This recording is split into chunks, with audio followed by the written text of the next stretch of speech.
इस वीडियो को लाइक करें, हमारे चैनल को सब्सक्राइब कर बेल आइकन जरूर प्रेस करें। हजरत अय्यूब अलैहिस्सलाम, कुरान मजीद में हजरत अय्यूब अलैहिस्सलाम का जिक्र मुबारक 4 मर्तबा आया है।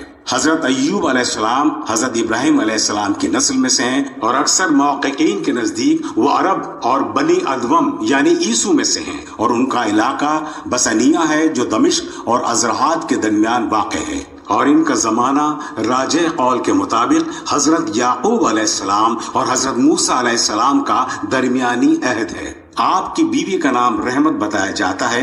हजरत अय्यूब अलैहिस्सलाम को अल्लाह ताला ने दौलत, सरवत की फरावानी और कसरत औलाद की नेमत से नवाजा था।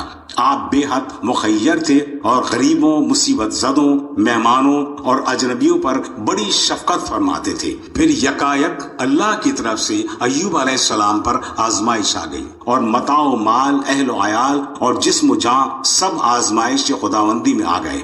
माल और अहलो अयाल सब हलाक हो गए और जिस्मानी तौर पर बीमारी लाहिक हो गई, लेकिन आपने फिर भी कोई शिकवा नहीं किया और ना ही हरफ शिकायत जबान पर लाए, बल्कि खुदा की आजमाइश पर सब्र और शुक्र करते रहे।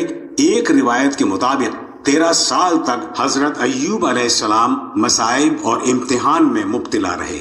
फिर अल्लाह ताला ने आजमाइश से निजात दी और जिब्राइल अलैहिस्सलाम ने आकर आपको बताया कि जमीन पर पांव मारो, इसमें से चश्मा निकलेगा। चुनाचा आपने ऐसा ही किया। फिर उस चश्मे में नहाने से आपकी जिस्मानी बीमारी खत्म हो गई और उसके बाद अल्लाह ताला ने माल और दौलत और अहल व अयाल भी दिए और उनमें बरकत भी दी। आजमाइश से निजात के बाद हजरत अय्यूब अलैहिस्सलाम 140 साल जिंदा रहे। फिर आपका इंतकाल हुआ। दमिश्क के करीब नवा में आपका मकबरा